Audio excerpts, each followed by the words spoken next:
Saudara-saudari, kali ini saya akan membacakan pesan Paus Fransiskus untuk Prapaskah 2022. Saudara-saudari terkasih, Prapaskah adalah waktu yang baik untuk pembaruan pribadi dan komunitas, karena membawa kita pada misteri Paskah, wafat dan kebangkitan Yesus Kristus.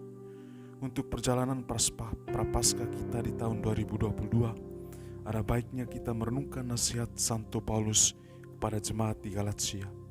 Janganlah kita bosan berbuat baik, karena pada waktunya kita akan menuai panen kita jika kita tidak menyerah.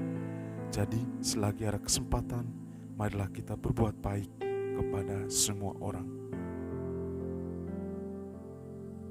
Yang pertama, menabur dan menuai. Santo Paulus berbicara kepada kita tentang kairos, waktu yang tepat untuk menabur kebaikan, mengingat panen di masa depan. Apakah arti waktu yang tepat ini bagi kita? Prapaskah tentu saja merupakan waktu yang tepat, tapi demikian pula seluruh keberadaan kita yang dalam beberapa hal merupakan gambaran dari Prapaskah.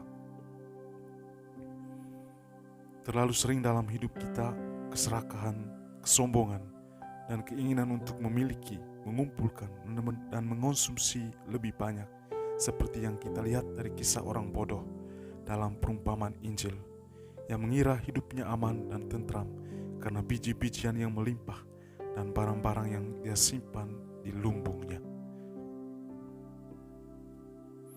Masa Prapaskah mengajak kita untuk bertobat pada perubahan pola pikir, agar kita tidak mencari kebenaran dan keindahan hidup dalam memiliki, tapi dalam memberi, tidak lebih dalam mengumpulkan, seperti menabur dan berbagi kebaikan.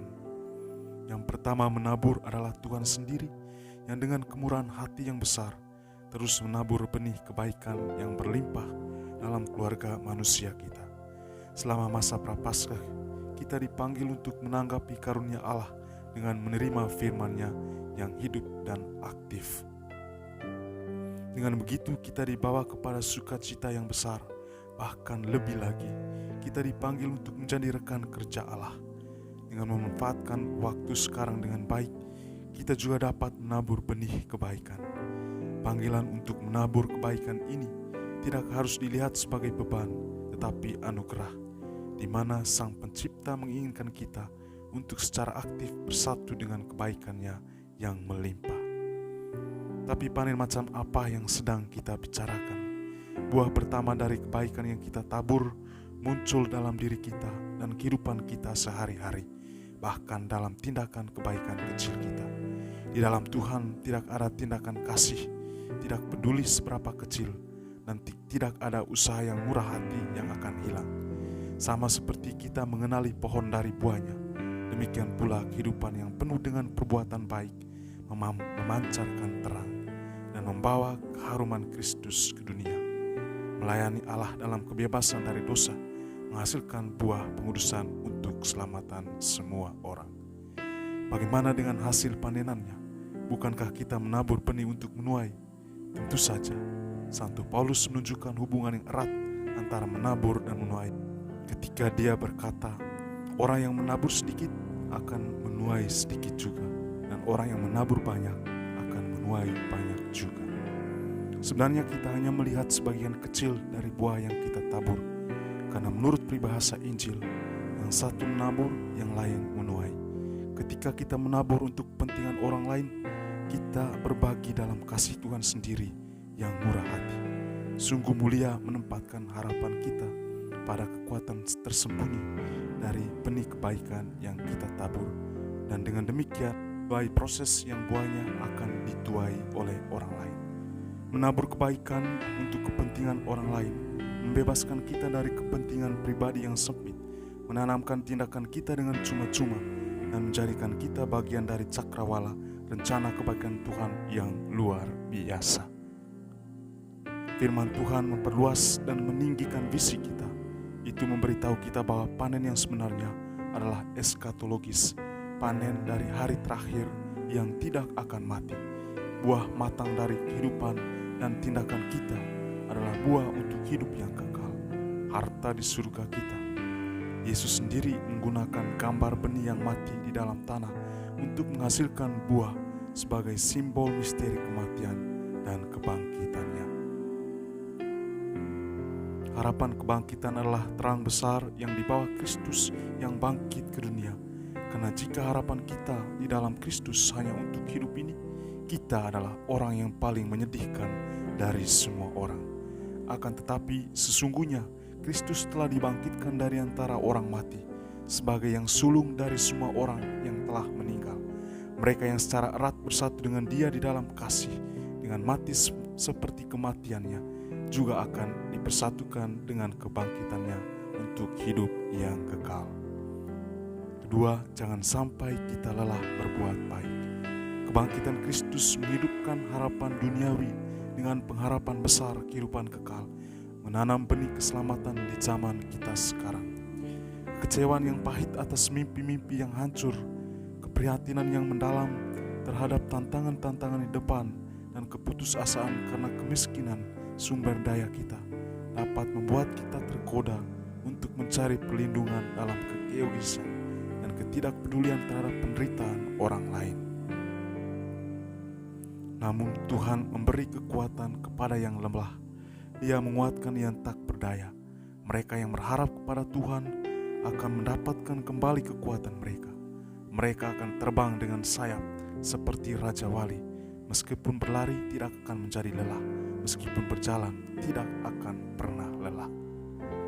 Masa Prapaskah memanggil kita untuk menempatkan iman dan harapan kita kepada Tuhan. Karena hanya jika kita mengarahkan pandangan kita pada Kristus yang bangkit, barulah kita dapat menanggapi seruan Rasul, janganlah kita bosan berbuat baik. Jangan sampai kita bosan berdoa. Yesus mengajar kita untuk berdoa selalu tanpa lelah. Kita perlu berdoa karena kita membutuhkan Tuhan. Berpikir bahwa kita tidak membutuhkan apapun selain diri kita sendiri adalah ilusi yang berbahaya. Jika pandemi telah meningkatkan kesadaran akan kerapuhan pribadi dan sosial kita sendiri, semoga Prapaskah ini memungkinkan kita untuk mengalami penghiburan yang diberikan oleh iman kepada Tuhan, yang tanpanya kita tidak dapat berdiri teguh. Tidak ada yang mencapai keselamatan sendirian, karena kita semua berada di perahu yang sama, di tengah badai sejarah. Dan tentu saja tidak ada yang mencapai keselamatan tanpa Allah, karena hanya misteri Paskah, Yesus Kristus, yang menang atas air gelap kematian. Iman tidak melepaskan kita dari beban dan kesengsaraan hidup, tapi itu memungkinkan kita untuk menghadapinya dalam kesatuan dengan Allah di dalam Kristus, dengan harapan besar yang tidak mengecewakan, yang janjinya adalah kasih yang Allah telah curahkan ke dalam hati kita melalui Roh Kudus. Janganlah kita bosan mencabut kejahatan dari kehidupan kita. Janganlah kita bosan memohon pengampunan dalam sakramen tobat dan rekonsiliasi, karena mengetahui bahwa Tuhan tidak pernah lelah mengampuni.